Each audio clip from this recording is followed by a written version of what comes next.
et de l'omission de porter secours, détention illégale de matériel de guerre de première catégorie, viol et complicité, prévus et punis par les articles 19, 20, 206, 208, 303, 304, 305, 306, 11, 12, 132, 32, 233, 234, 156, 239, 240, 241, 242, 268, 269, 514, 515, 373, 381, 382, 298, 884, 3 et 884.3 et 849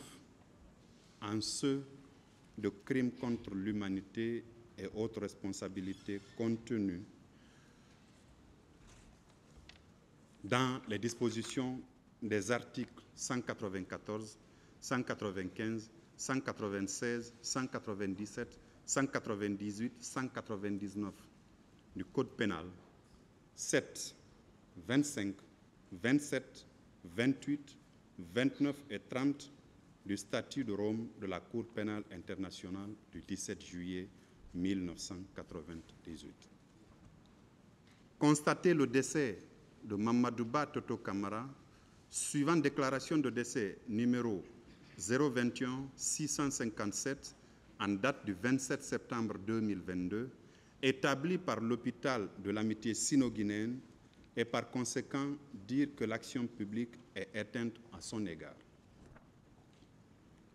Retenir dans les liens de la culpabilité les accusés Moussa Dadis Camara, Moussa Tchegboro Camara, Blaise Goumou, Ibrahima Camara alias Kalonzo, Abdoulaye Chérif Diaby, Marcel Guilavogui, Aboubakar Sidiki Diakité alias Toumba, C.C. Raphaël Haba, Claude Pivi alias Coplan, pour des faits de crimes contre l'humanité par meurtre, assassinat, torture, séquestration, viol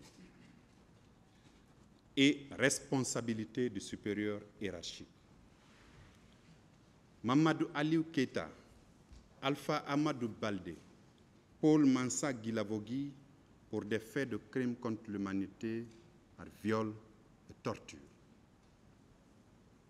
Pour la répression, condamné 1. Moussa Dadis Camara, Moussa Tchegboro Camara, Blaise Goumou, Abdoulaye Chérif Diaby, Marcel Guilavogui, Claude Pivi alias Coplan, à la réclusion criminelle à perpétuité avec une période de sûreté de 30 ans. 2.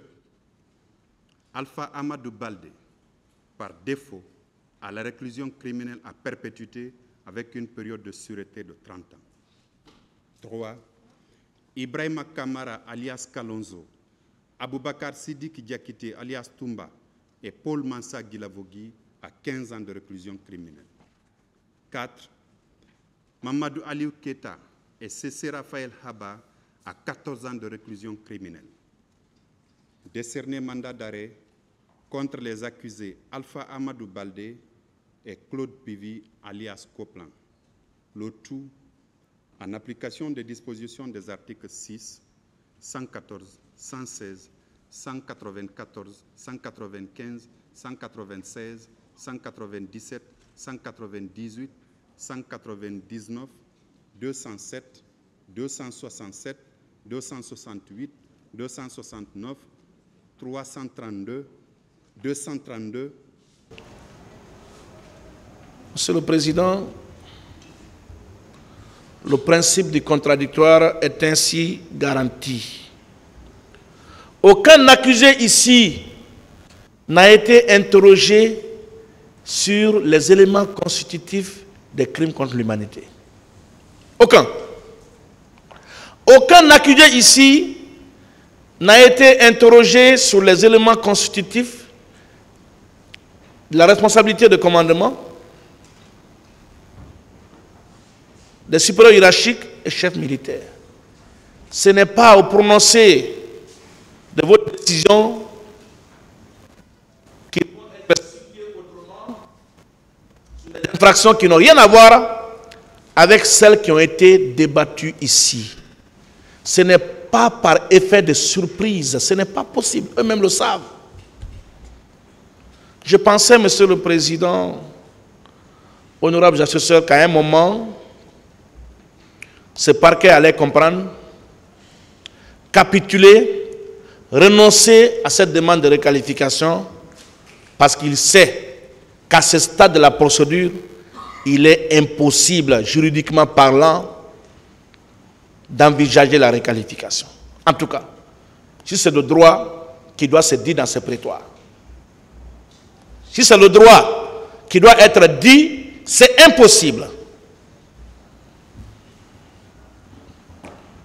Monsieur le Président, Samori a rappelé une abondance de jurisprudence en parlant des arrêts rendus par la Cour de cassation française. Je serais très heureux de citer des arrêts rendus par la Cour suprême de Guinée, mais on n'en a pas en abondance. Le pauvre qui existe dans ce dossier, je suis fier de le rappeler. Nous avons pratiquement les mêmes textes. Nous exploitons les mêmes documents. Nous lisons les mêmes livres. Nous étudions en s'inspirant des documents français. Ce n'est pas un complexe de le dire, de se référer à la jurisprudence française. Parce qu'au moins là-bas, ils nous inspirent. Et Monsieur le Président, c'est tout le monde entier qui vous regarde. J'aurai l'occasion d'y revenir. Ce procès, c'est un des grands événements du siècle. La décision à intervenir sera commentée. Elle sera enseignée dans des universités en Guinée comme ailleurs. Si c'est une décision qui sera inspirée du droit, ça sera à votre honneur. Ça sera à l'honneur de la communauté scientifique guinéenne. Ça sera à l'honneur des universités dans lesquelles vous aviez étudié. Je pense que tous ici, sans exception, nous sommes tous fruits de l'université guinéenne. Je ne parle pas de ceux qui ont fait des études post-universitaires en dehors de ce pays. Même eux ont fini leur année de maîtrise ici avant d'aller approfondir ailleurs. L'université guinéenne ne sera pas fière de l'impertinence de l'arrêt qui sera prononcé par votre juridiction. Vous devez rester collé à la science, au droit. Monsieur le Président, je me permets de ne pas rappeler ces pertinences jurisprudences, rappelées ici par mon brillant et talentueux confrère. Je vais simplement parler d'un arrêt qui m'a intéressé, d'un arrêt qui a été rendu le 16 mai 2007 par la Chambre criminelle de la Cour de cassation française. Dans cette affaire, un prévenu avait été renvoyé devant un tribunal correctionnel pour violence ayant entraîné une incapacité totale de travail supérieure à 8 jours sur une personne chargée d'une mission de service public. C'est une personne chargée d'une mission de service public, et je me permets de répéter, sur une personne chargée d'une mission de service public. Ce prévenu a été condamné par les premiers juges sous cette qualification.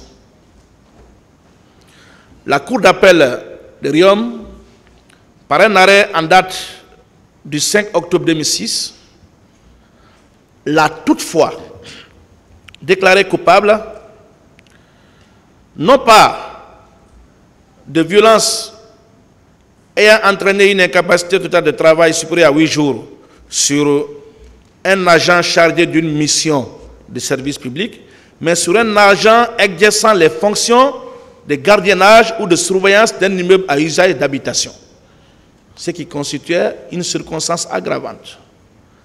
Le prévenu s'est pourvu en cassation et il a fait valoir devant la Cour de cassation française qu'en qualifiant les faits sans le mettre en demeure de préparer sa défense sur la nouvelle qualification envisagée ou retenue, la Cour d'appel a violé l'article 6 de la Convention européenne de sauvegarde et de garantie des droits de l'homme, qui équivaut chez nous à l'article 14 de la Charte africaine des droits de l'homme et des peuples, et 7, si je me trompe, l'article 14 du Pacte international relatif aux droits civils et politiques, et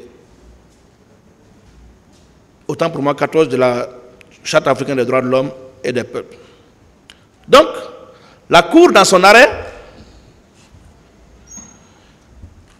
rendu le 16 mai 2007, a cassé et annulé l'arrêt attaqué.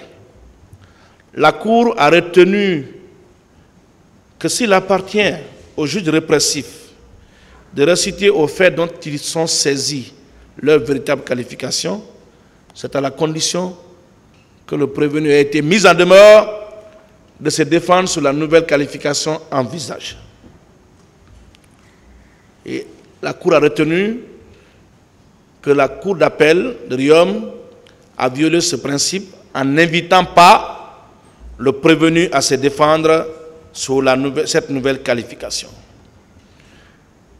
L'arrêt du 8 mars 2017,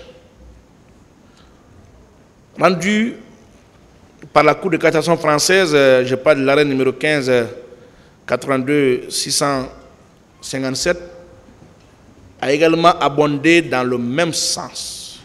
Monsieur le Président,